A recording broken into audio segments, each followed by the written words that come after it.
Now let us understand the text. अभी तक हमने जितना चैप्टर पढ़ा उसी रिगार्डिंग उसकी समरी दी गई है। क्लियर? आप एक बार रिफर कर लेना। सेम वही हमारा शॉर्ट फॉर्म में पूरा बता दिया गया है। अभी आ जाते हैं हमारी एक्सरसाइज पे 13.1 पे। क्लियर? कौन सी है? 13.1। नाउ यहाँ पर दिए based on your understanding a part 1 answer the following questions. Clear? क्या बताया गया कि पार्ट 1 में हमने जो पढ़ा मींस इन शॉर्ट वो स्टोरी के रिगार्डिंग ही बताया गया आपको। तो उसके रिगार्डिंग आपको कुछ क्वेश्चंस दिए, सॉल्व करना है, आंसर देना है इनका। What was the old man profession? What was his attitude to his work? Old man का प्रोफेशन क्या था? वो एज अ मैसन थे और उनका एटीट्यूड क्या था उसके तरफ? बहुत ही पॉजिटिव था, प्लस वो उस चीज में बहुत ही ज्यादा इंटरेस्टेड थे। क्या था? Carving stone and making statues, यही उनका काम था। He was dedicated to his work. For him, work is ownership. And उनका वर्क कैसा था? पुरखों से चलता हुआ आ रहा था। करीबन 100 साल से ये काम चलता ही आ रहा है, पीढ़ी दर पीढ़ी ये काम चलता ही आ रहा था। Then the young man threw his hammer and the chisel to the ground. Why do you think he did so?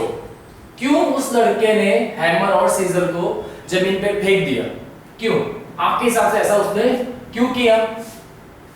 He was angry with his work and his life and he didn't pay enough. क्यों? क्योंकि इसको ये life और ये काम करना बिल्कुल भी पसंद नहीं था। क्यों? क्योंकि इसके अंदर जितना पैसा मिलना चाहिए उनकी मेहनत के हिसाब से उतना पैसा नहीं मिल पा रहा था। बराबर? Then how did the old man learn carving? Old man ने कार्विंग कैसे सीखी? What did he accept from his son? Old man अपने लड़के से क्या एक्सपेक्ट कर रहे थे? एक उम्मीद होती है कि हाँ मेरे लड़के से भी कुछ ना कुछ उन्हें कोई बात की उम्मीदें हैं। तो क्या उम्मीद थी? He learned carving from his father. बता देना पीढ़ी दर पीढ़ी उन्होंने सीखते आए। Clear? Then he expected his son to carve forward this tradition craft. उनको अपने बेटे से क्या उम्मीदें थी कि मेरा बेटा भी इस जो हमारा खानदानी परंपरा चलती आ रही है मींस कार्विंग करने की इस परंपरा को सीखे और इसको आगे बढ़ाए, है ना? बहुत से घरों में होता है कि खानदानी परंपरा आगे बढ़ाई जाती है। Then tick the correct option बताया गया है, complete the statement. The young man decided to leave his father and his work because क्यों यंग मैन जो है जो लड़का था अपने फादर को और उनके जो काम है उसको छोड़ के जाना चाहता था। फर्स्ट आपको 4 ऑप्शन दिए। He was not good at carving, वो कार्विंग में अच्छा नहीं था इसलिए। He did not love his father, वो अपने फादर से प्यार नहीं करता था। Then third option he wanted to earn more money, young boy क्या था कि उसे और पैसा कमाना था। And the last one he wanted to enjoy city life, कि उसे सिटी लाइफ एंजॉय करनी थी, है ना? इसका आंसर क्या जाएगा? सी वाला पोर्शन कौन सा? He wanted to earn more money, इसीलिए वो कहां चला गया था? आगरा चला गया था। कैंडल प्लेट वो सारे बताए थे ना कि क्या सेल करने से ज्यादा पैसा मिलता है, plates for tourist. Clear? Now what was the young man's opinion about his father work? Young man का ओपिनियन क्या था उसके फादर जो काम कर रहे थे उसके regarding? Do you think he was right? किसके रिगार्डिंग? यंग मैन जो अपना ओपिनियन रख रहा था उनके फादर के रिगार्डिंग। क्या आप लोग को ऐसा लगता है कि जो लड़के ने सोचा मतलब जो ओपिनियन उसके फादर के रखा था वो सही था? सही था या गलत? ये आपको बताना। Then he thought his father work didn't fit money, individual responses with reasons. Clear? बहुत से क्योंकि इसमें पैसे की कमी आती है, पैसे ही नहीं मिल पाते क्योंकि जितनी आप मेहनत कर रहे हैं उसके सामने उतना पैसा आपको मिल ही नहीं पा रहा है ना? Then what did Gopal suggest to his father? What was his father's response? Gopal कौन था? जो ओल्ड मैन है उनका सन का नाम है और जो यहाँ पे यंग मैन बोला जा रहा है बार-बार कौन है वो? गोपाल ही है। गोपाल ने उनके फादर को क्या सजेस्ट किया और उसके बाद उनके फादर ने उसके ऊपर क्या रिएक्ट किया, उनका रिस्पॉन्स क्या था। चलिए वो देख लेते हैं। He suggested that his father should shift to Agra and change his profession. Gopal ने उनके फादर को क्या बोला कि आप अपना जो प्रोफेशन है इसको क्या करो, चेंज कर दो, क्योंकि ओल्ड मैन जो थे वो किसकी स्कल्पचर बनाते थे, भगवानों की ही स्कल्पचर बनाते थे ज्यादातर, दूसरी और कोई फॉर्म में आर्ट फॉर्म अपना बताते नहीं थे। Then the old man response, यहां पर स्टेटमेंट फर्स्ट खत्म हुआ, जो बॉय ने ओपिनियन दिया था अपने फादर के रिगार्डिंग वो यहाँ पे कंप्लीट। नेक्स्ट क्वेश्चन था कि फादर का क्या रिस्पॉन्स था, तो वो देखते हैं। The old man response was that it was service to God and that he wanted to keep 100-year-old tradition and continue to do this work। बराबर, मतलब पिछले कितने ही सालों से हमारा परिवार सेम इसी फील्ड में काम करता आ रहा है और मेरे हिसाब से ये फील्ड तो छोड़नी नहीं चाहिए और मैं इस काम को आगे भी करता ही रहूंगा। क्लियर? ये किसका ओपिनियन था? ओल्ड मैन का, अपना उनका ओपिनियन था। Then use suitable words phrase from the box to replace the italicized part of the sentence given below। Clear? यहाँ पर आपको दिए गए सारे ऑप्शन दिए हुए एंड पॉइंट्स दे करके जहां पर आप चेंजेस कर देंगे। क्लियर? चलिए आ जाते हैं हमारे एक्सरसाइज पे। कौन से? मेनली 4 पॉइंट आपको दे करके वर्ड्स दिए हुए, tradition, came of, हिप्स and stacked up. चलिए तो आ जाते हैं हमारे फर्स्ट सेंटेंस पे। नाउ इन्हीं के रिगार्डिंग कौन सा यहां पर स्टेटमेंट करेक्ट बैठेगा, आपको इन्हीं ऑप्शन में से, ये 4 ऑप्शन में से यहाँ पर जो डैश है इनकी जगह पर रिप्लेस करके ये 4 में से कोई भी एक ऑप्शन यहाँ पे सूट करना है। Then first, piles of the old man discarded things lay in the courtyard for a number of days after Suman's house was whitewashed. He is married the beauty of the house। कैसे? hips कैसे में आएगा? hips में आएगा। then the dowry system in Indian society is bad custom, it must be abolished।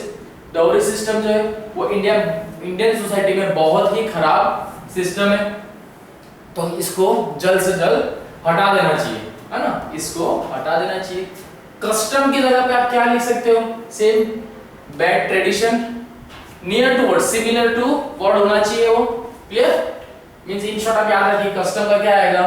Tradition में आप लिख सकते हो, पील्स का क्या आएगा? हिप्स आ सकता है।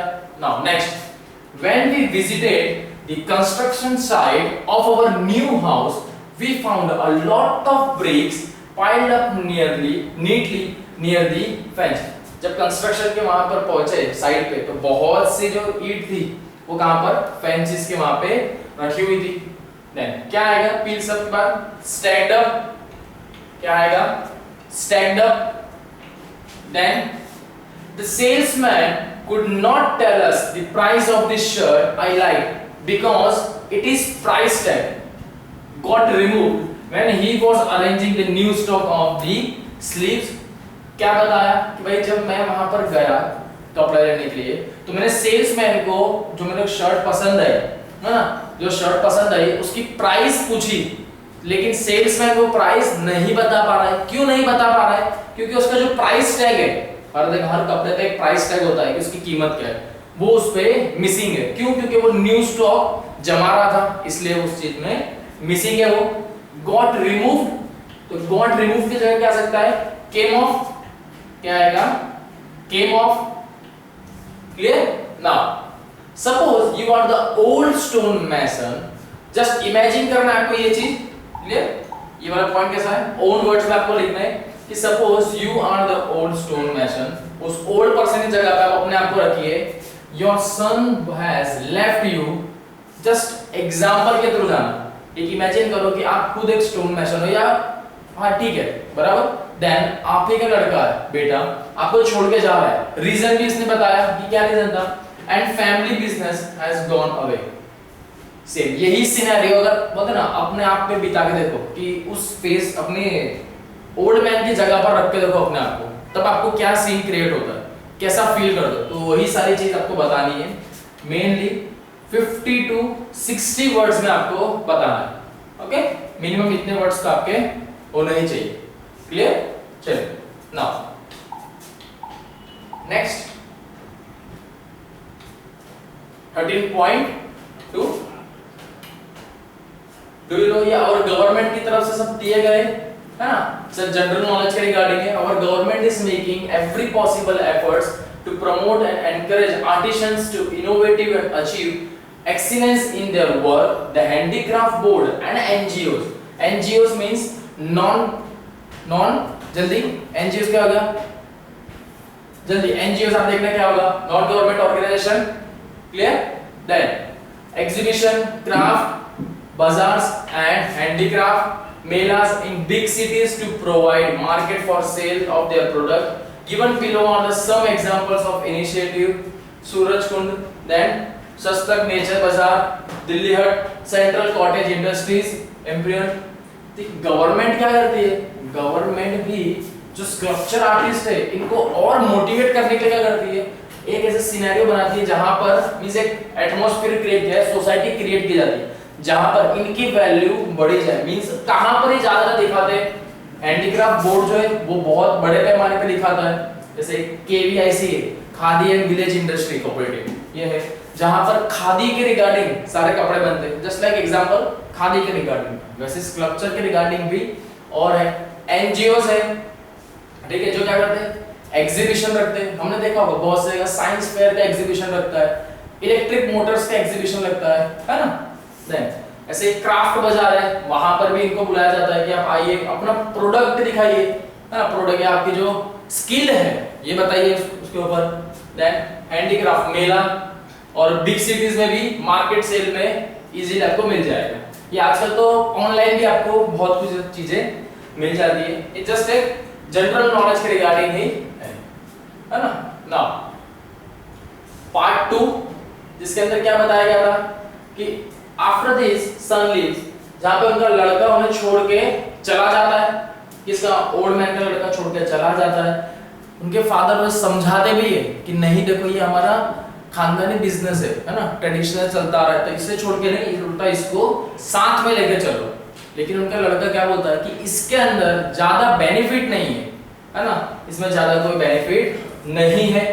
देन जब उनका लड़का छोड़ के गया था, सलीम नाम का जो बॉय है, the young boy who worked for him find the old man is a very bad state of health and emotional stressed after his son leave home. The old man is tired and weak. He worries about how he will complete the statue without help from his son, even though he knows that his son is not a very good sculptor. Salim takes care of the old man and brings him tea and food to give him strength to finish the statue. He is carving. The old man worked day and night without any rest for several days.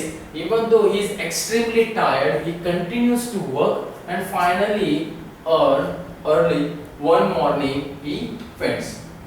क्या बताया गया, जब old man का लड़का छोड़ के चला गया तो सलीम नाम का जो हमारे पास यहाँ पे कैरेक्टर है, ठीक है, सलीम नाम का कैरेक्टर, इसने देखा कि जो ओल्ड मैन है वो बहुत ही खराब हालत में, मींस बैड ऑफ हेल्थ, एकदम लाचार हो जाते हैं ना, कमजोर हो जाते हैं ऐसे, और साथ ही साथ इमोशनली भी स्ट्रेस्ड हो गया। सो ऑब्वियस सी बात है उनका लड़का उनको हमेशा के लिए छोड़ के जा रहा है। बहुत खराब हालत, मतलब हालत कैसे हो जाएगी इंसान की हम सोच नहीं सकते। लेकिन सिर्फ इमेजिन करके देखना, कोई आपका अच्छा बेस्ट फ्रेंड भी अगर छोड़ के एकदम से चला जाए, आपने सोचा भी नहीं छोड़ के चला गया, तब कैसी तकलीफ होगी। तो वो तो फिर भी फ्रेंड है, यहाँ पर तो उसका खुद का सन ही है ना। देन क्या देखा कि भाई ओल्ड मैन बहुत ही वीक हो चुका है, जिसके लिए सलीम ने क्या किया, सलीम ने उनको food, T and food offer किया कि भाई मतलब ला के दिया कि आप ये खाओ ताकि आपकी हेल्थ अच्छी बनी रहे। साथ ही साथ सलीम को ये भी पता था कि ओल्ड मैन के जो गोपाल है उनका सन ये चला गया, तो मे बी अब ये चीज तो वो जो स्कल्पचर है वो कंप्लीट कर ही नहीं पाएंगे। ऐसा नहीं है कि गोपाल बहुत अच्छा एक स्कल्पचर आर्टिस्ट था, है ना, ऐसा तो नहीं है, लेकिन इमोशनली वो डिप्रेशन में आ गए क्योंकि उनका लड़का छोड़ के चला गया, तो मे बी उनका उस फील्ड में तो काम अब मींस मन तो लगेगा ही नहीं। सलीम ने उनको टी एंड फूड दिया, क्यों? ताकि उनकी एनर्जी बनी रहे शरीर में, है ना। जैसे ही उनमें थोड़ी एनर्जी आई, उन्होंने वापस से वो कार्विंग का काम करना चालू कर दिया और दिन रात, बोलते ना दिन रात एक कर दिए पूरा काम खत्म करने के लिए, पूरे दिन रात मेहनत करी, कितने ही दिन लगा दिए। यहाँ पर आपको नंबर ऑफ डेज नहीं बताइए कितने दिन हुए, लेकिन कंटिन्यूअसली वर्क करते गए, उसमें एक भी दिन का आराम नहीं किया। और एक दिन ऐसा आया जब सुबह उनसे शरीर में इतनी कमजोरी आ गई कि उनके हाथ से उनका हैमर और सीजर दोनों छूट गए, जमीन पे वो बेहोश हो गए, है ना। ये आपको इस पार्ट 2 में बताएगा, और यही से हमने देखा हुआ है। इसी के रिगार्डिंग आपकी एक्सरसाइज है 13.2 clear. On the basis of your understanding of part 2 answer the following question. अपने ओन वर्ड्स में आपको लिखना है, when Salim came to the old man to serve him tea, his voice was filled with concern. That what do you think Salim was concerned about? Salim के regarding बताना है। Then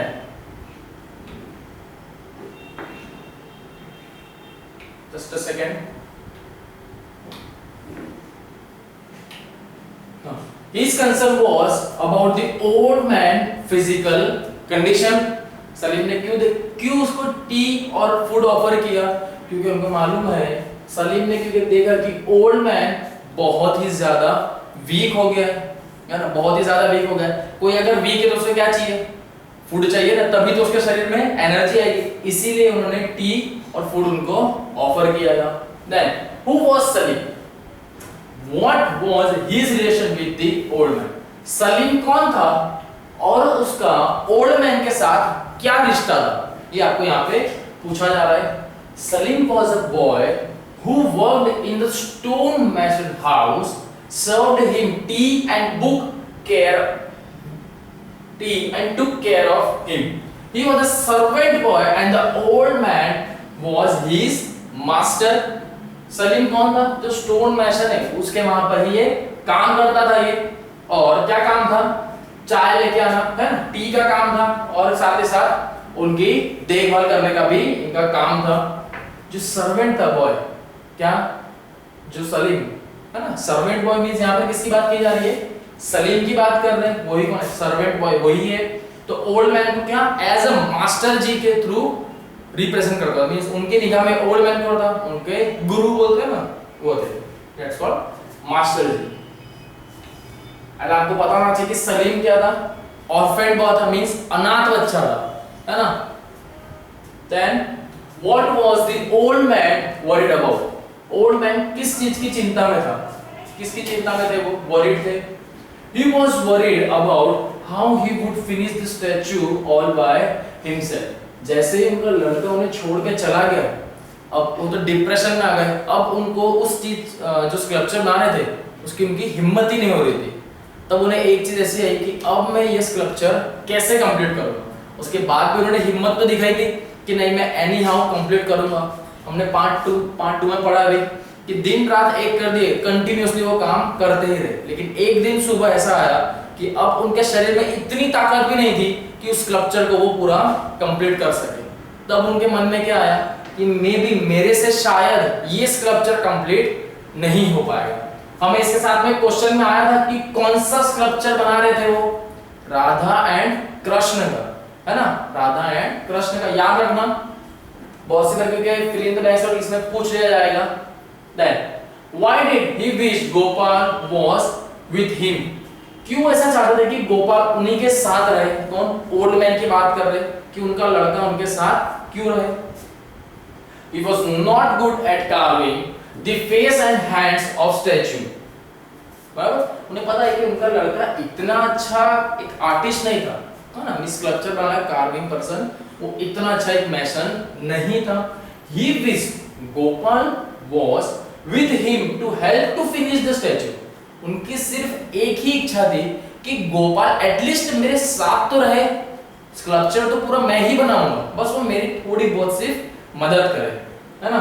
because he himself was too weak to use the hammer vigorously.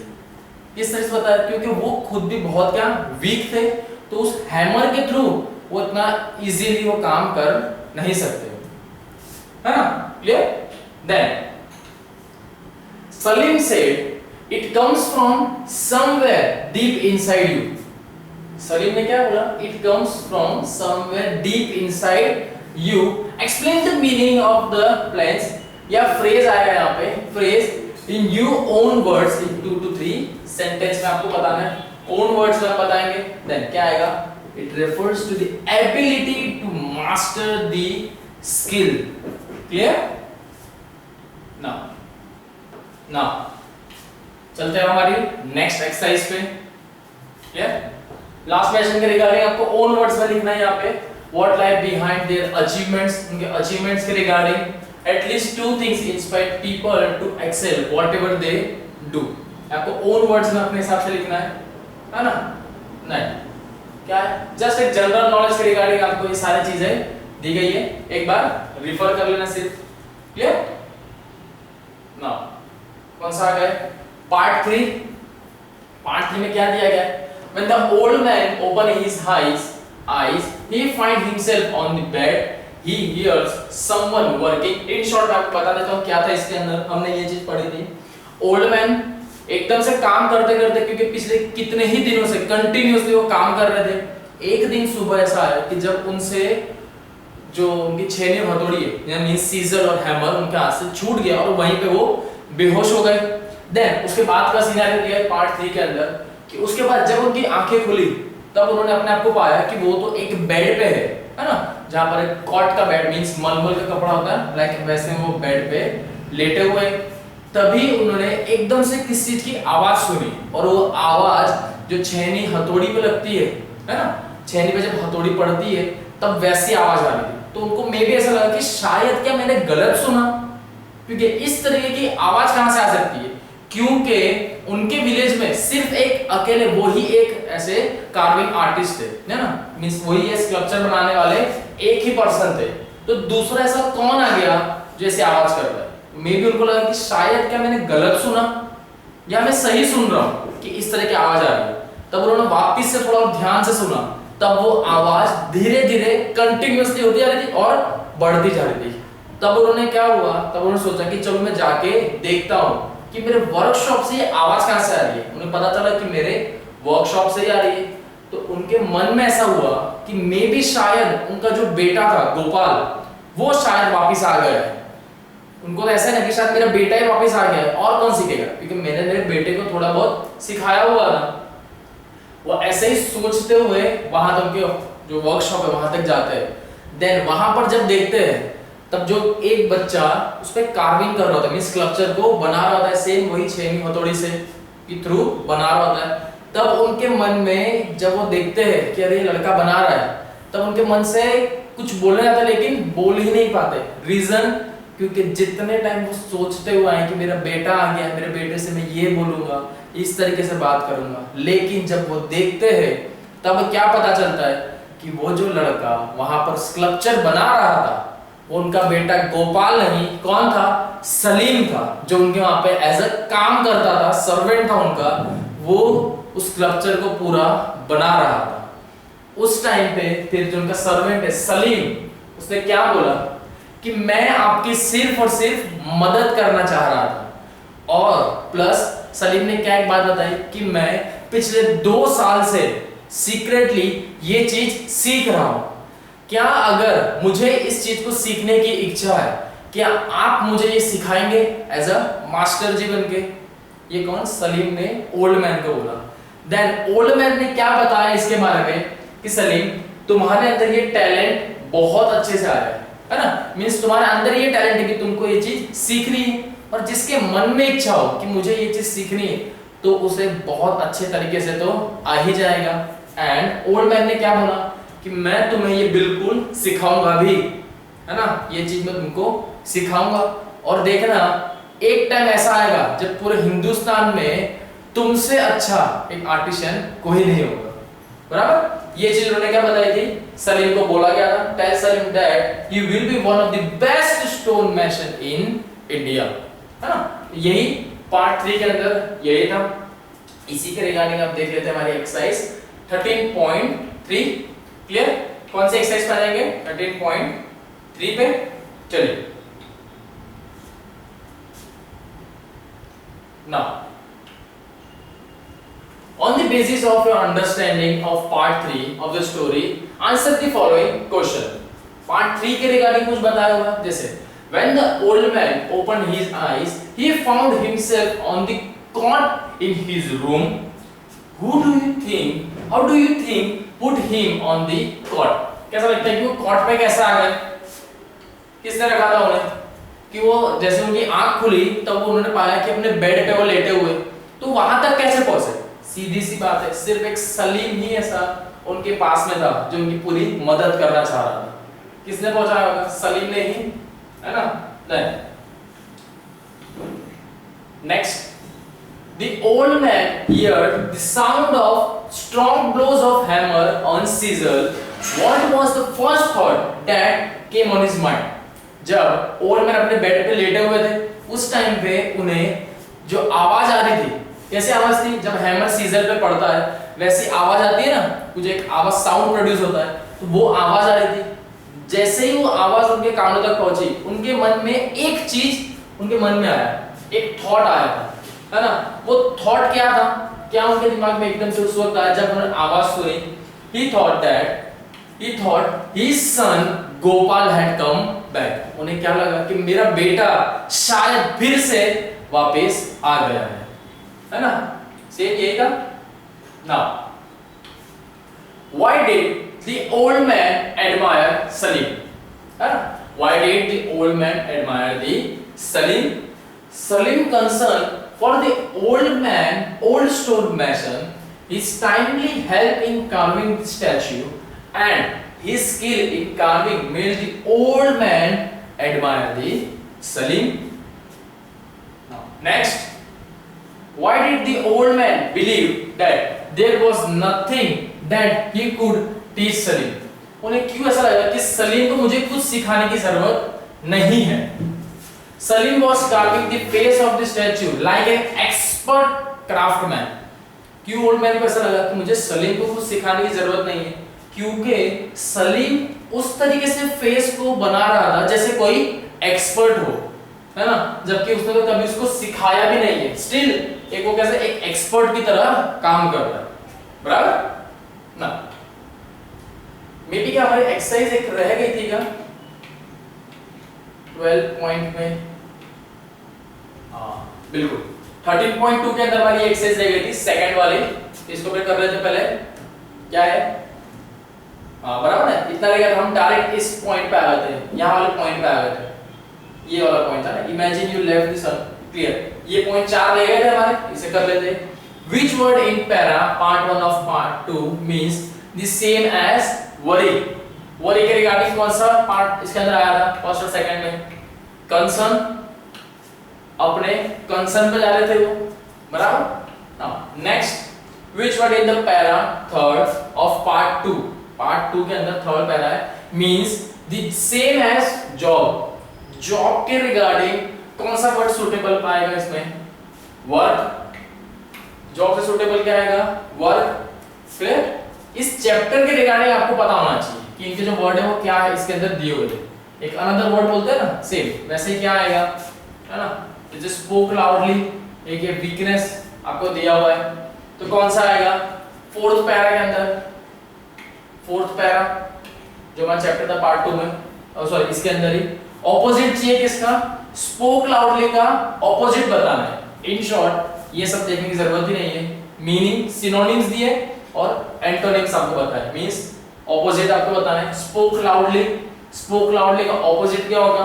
Whispered, means एकदम शांति से बात की जाए। Spoke loudly मतलब चिल्ला के जोर से बोल रहे हो, एंड विस्पर्ड उसका ऑपोजिट इस शांति से बात की जाए, धीमे तरीके से।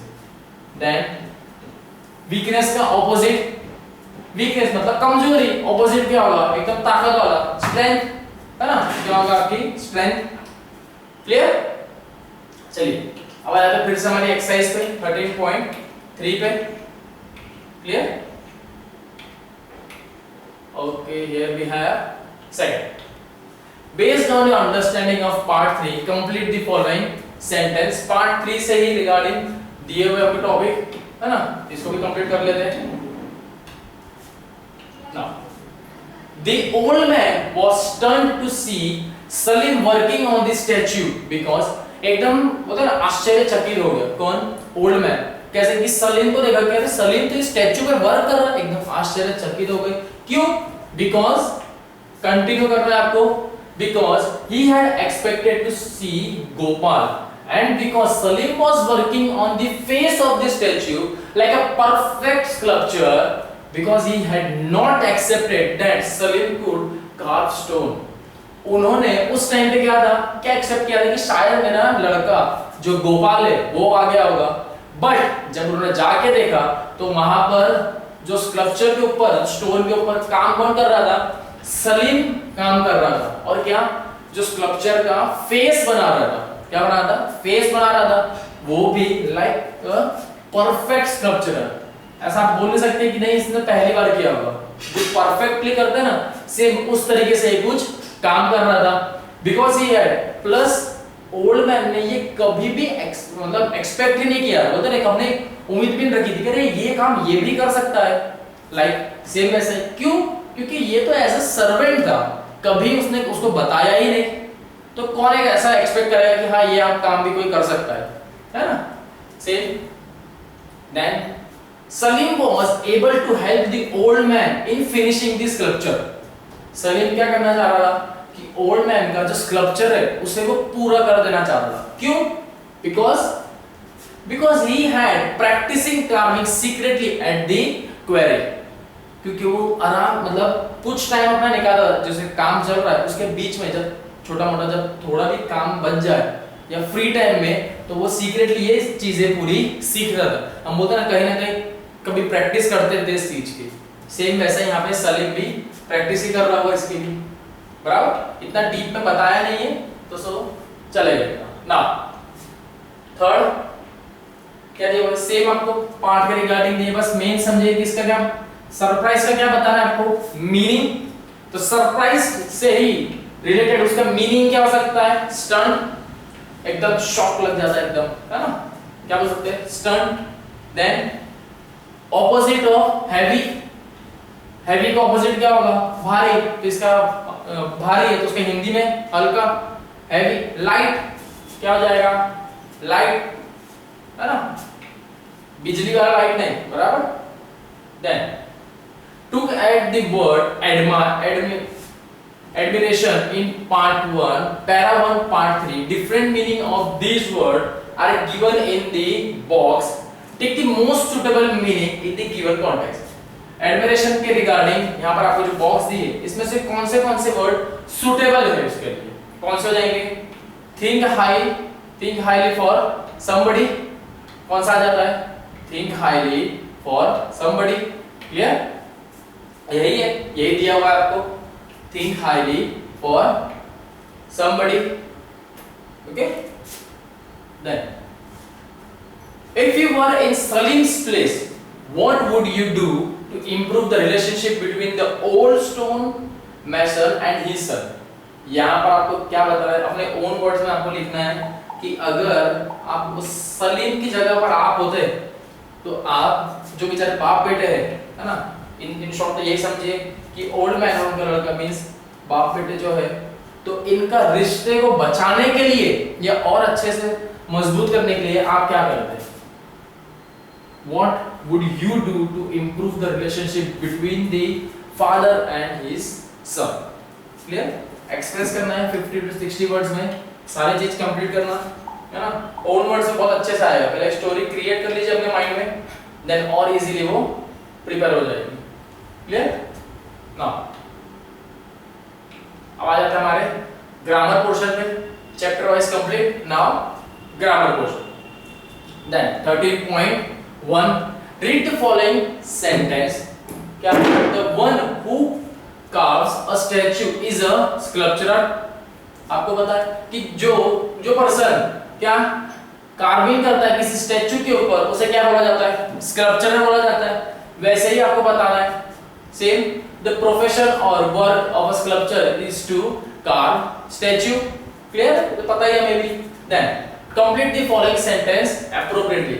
लाइक हमको हिंदी में गुजराती में द्रुढ़ी पूर्वक जैसा बोलते थे ना, या वन वर्ड जैसा आएगा कि आप उनके पूरे वर्क के रिगार्डिंग उनको क्या बोला जाएगा। A person who treat patient is a doctor, और we can say as a nurse, but sir doctor. Clear?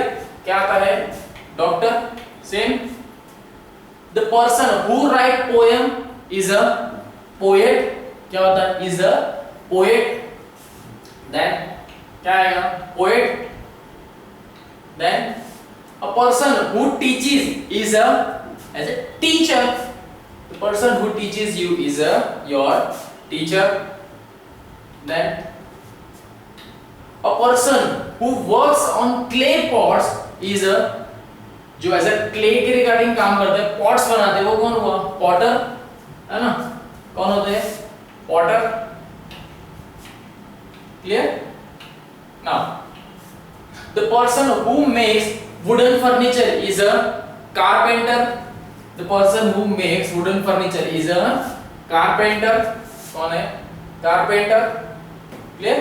Then the person whose job is to weave cloth or carpet is a weave करना means सिलना, जो सिलाई बुनाई का काम करते हैं ना, वो कौन हुए? weaver. कौन हुए? weaver. Clear? Now चलिए नेक्स्ट, अब उसके रिगार्डिंग दिया हुआ डायलॉग है जस्ट सिर्फ, है ना? तो स्पीकर वर्ड्स में हम कर सकते हैं इसे। चलिए इधर आ जाते हैं हमारी एक्सरसाइज के रिगार्डिंग। जस्ट अ सेकेंड, यहाँ पर आपको कुछ दिया है, सर्टिफिकेट हैंडीक्राफ्ट इज कुलेट।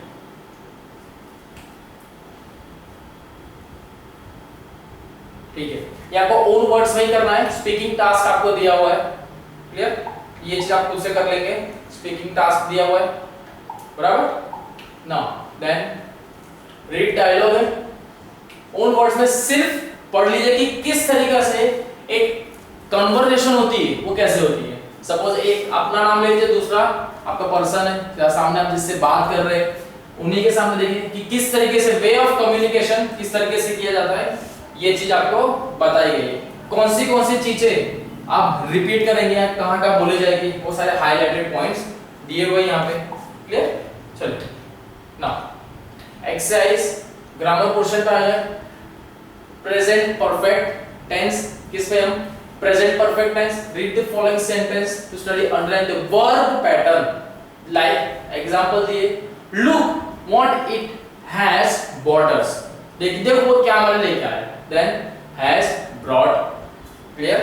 लास्ट में हमेशा रखना कि फुल स्टॉप या तो कोई साइन हमेशा आएगा ही, है ना? तभी सेंटेंस कंप्लीट देना है। We have kept up the tradition. क्या आएगा? Have kept up. Has have आपको पता ही वर्ब में पैटर्न में आता है ये। Then I have learn this form from my father. ये चीज मैंने किससे सीखी है? अपने फादर से। I have learn that. कौन सी चीज आती है? It constructed using has have the past participle of the verb. याद रहेगा पास्ट पार्टिसिपल वर्ब में क्या आता है? हैज और हैव। हैज हैव के आगे जो एक वर्ड आता है उसे भी कंटिन्यू किया जाता है। क्लियर? जैसे has bot, have kept up, have learn. Clear? कैसा आएंगे? प्रेजेंट परफेक्ट टेंस के अंदर आपने कौन सा सीखा? Past participle of the verb, है ना? प्रेजेंट परफेक्ट टेंस आप ढूंढ रहे हैं, इसके अंदर ही कैसे आएंगे? लेकिन हैव और हैज और हैव किस में आता है? पास्ट पार्टिसिपल है ना? पास्ट पार्टिसिपल क्या है? हैज और हैव। प्रेजेंट परफेक्ट में क्या आता है? Is, are, was. किस में आते हैं? प्रेजेंट वाले में आते हैं। पास्ट में क्या आएगा? हैज और have. Next, the present perfect tense denotes that an action has been complete very recently। ये तो पता है सबको भी कि प्रेजेंट कैसा कंटिन्यू एकदम से अभी जस्ट खत्म हुआ वैसा ही बताया जाता है। लाइक एग्जांपल है, India has won the cricket match against Sri Lanka. बराबर। इस तरीके से बताएंगे कि एकदम से जस्ट अभी ही हुआ है तो उसे हम पास्ट टेंस नहीं गिन लेंगे, जस्ट अभी हुआ है तो वो प्रेजेंट में ही गिना जाएगा, बराबर। That to make a negative sentence in the present perfect tense we use not, never between, has, have and the past participle. यहां पर आपको क्या करना है, करना कुछ नहीं है, नेगेटिव सेंटेंस आपको बनाना है। क्या करना है, आपको पॉजिटिव सेंटेंस देके रखा होगा, आपको क्या बनाना है, नेगेटिव सेंटेंस वो करना है। कैसे फॉर्म में, प्रेजेंट में ही होना चाहिए वो, ऐसा नहीं कि पास्ट में चला गया।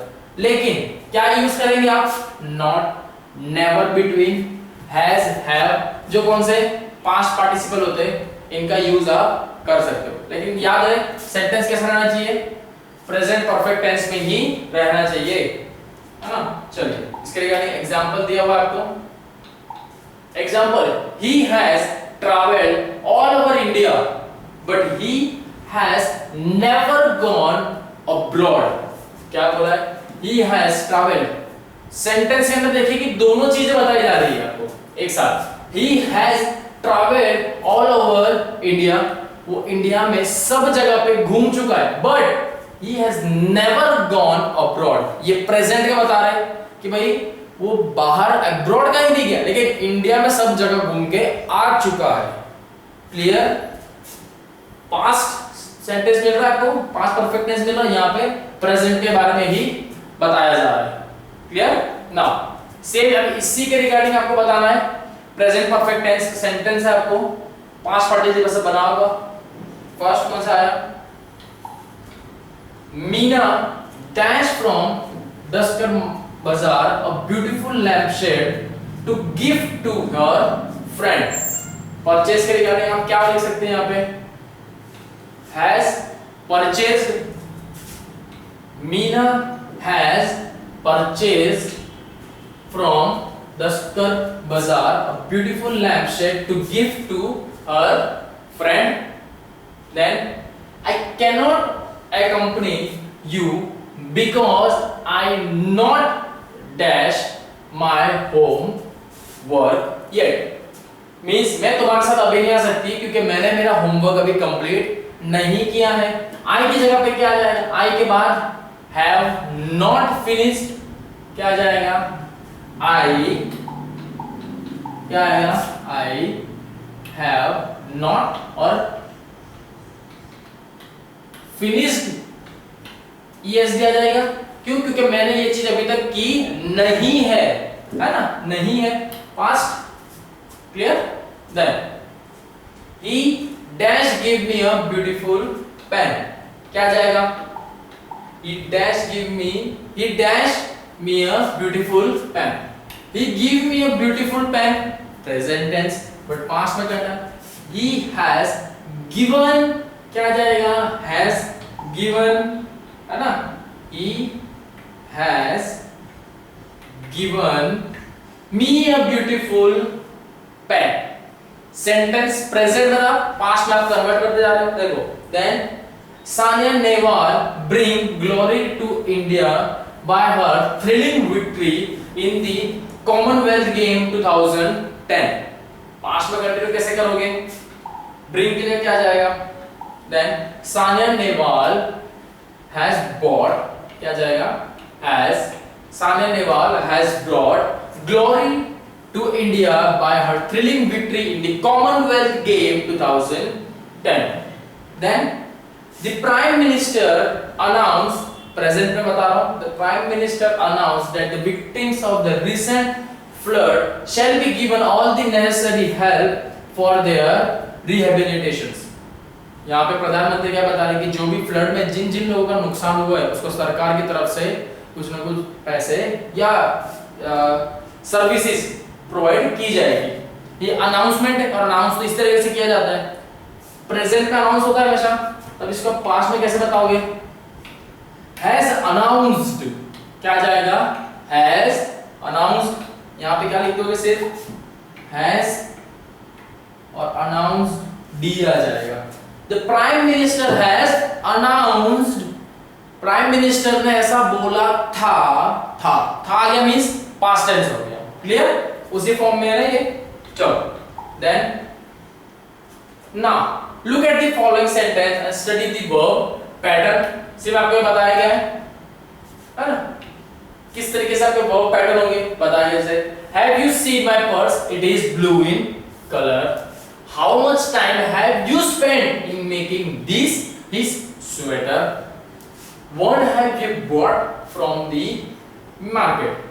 क्लियर दिख रहा है कि हैव यू उन सब का यूज किस तरीके से किया जा रहा है यहाँ पे, है ना, किस तरीके से यूज किया जा रहा है, देख रहे हो कैसे यूज हुआ है जो वर्ब है हमारे। Next now exercise number 2 what, which, how much, where, who, why, when and how many. आपको ऑप्शन देके रखे हुए हैं सुटेबल, आपको इन सभी जगहों पे जहां पर जो डैश दिख रहा है ना इस जगह पर आपको कंप्लीट करना है। चलो मेन क्या है चलो देख लेते हैं। Right a question against each sentence keeping in the mind the underlined words. Choose the appropriate interrogative. Always remember interrogative जब भी I means आपको क्वेश्चन प्रिपेयर करना है, और इंट्रोगेटिव आप कभी भी सेंटेंस बनाएंगे तो लास्ट में आप क्वेश्चन मार्क जरूर देंगे। क्लियर, लास्ट में क्या आएगा क्वेश्चन मार्क, क्योंकि इंट्रोगेटिव में लास्ट में हमेशा क्या लगता है क्वेश्चन मार्क ही आता है। अगर क्वेश्चन मार्क नहीं हुआ और अगर आपने सिर्फ फुल स्टॉप किया है तो वो क्या होगा, वो तो सेंटेंस हो गया, सेंटेंस हो गया मींस ये क्वेश्चन आप पूछ रहे हो वैसे तो शो करेगा ही नहीं। स्टिल एक आप क्लास में क्वेश्चन मार्क से बहुत फर्क पड़ता है। अगर क्वेश्चन मार्क नहीं होगा तो वो आपका क्वेश्चन कंसीडर्ड नहीं होगा, और we can say as a वो इंट्रोगेटिव कंसीडर्ड नहीं होगा। क्लियर, ऐसा नहीं फिर कुछ भी लिख के लास्ट में क्वेश्चन मार्क लगा, है ना। नाउ देन चलिए सेम इस पैटर्न में कर लेते हैं। ऑप्शन आपको याद है, इस तरीके से आपको ऑप्शन दिए हुए देख लेना, इन्हीं से हम यहाँ पर क्वेश्चंस प्रिपेयर करेंगे। स्टेटमेंट आपको दे के रखे, क्वेश्चन हमें प्रिपेयर करना होगा। The first sentence is done for an example के थ्रू। देखो जैसे दिया हुआ है I have bought new cane chair in defence council. यहाँ पर पता है क्वेश्चन क्या होगा, where have you bought this can chair from, कहां से लेके आए। तो यहाँ पे बताया था डिफेंस कॉलम, तो उसके हम पूछ सकते हैं कि वेयर हैव, कहां से लेके आए, where have you bought this can chair from, बराबर। Now then Seema has brought a pair of jeans for you from Mumbai. जहां पर अंडरलाइन की गई है ना, आपको सिर्फ इसी वर्ड को चेंज करना है, किसमें से हमारे सूटेबल जो ऑप्शन दिए हुए उसमें से आपको चेंज करना है। वन टाइम एक ही ऑप्शन यूज कर सकते हैं। जैसे यहाँ पर वेयर हो चुका है ना, यहाँ पे क्या है वेयर हो गया, वेयर हो गया, बाकी के सिर्फ इतना ही बाकी है। क्या दिया हुआ था, Seema has brought a pair of jeans for you from Mumbai. Clear, तो क्या किस तरीके से आएगा सेंटेंस हमारा फर्स्ट वाला, देखो यहाँ दिया हुआ है what was Seema brought for you from Mumbai. सीमा मुंबई से तुम्हारे लिए क्या लेके आई, तो क्या आएगा what। क्लियर, क्या आएगा यहाँ पे what भी कंप्लीट हो गया। देन अगेन सेकंड दिया हुआ स्टेटमेंट है they have visited the Gondal temple in Amritsar 4 times। क्या बोला कि उन्होंने गोल्डन टेम्पल जो अमृतसर में उन्होंने 4 बार विजिट किए। तो हम बोल कर सकते हैं कि कितनी बार उन्होंने वहां पर विजिट की है, हाउ मेनी टाइम्स हैव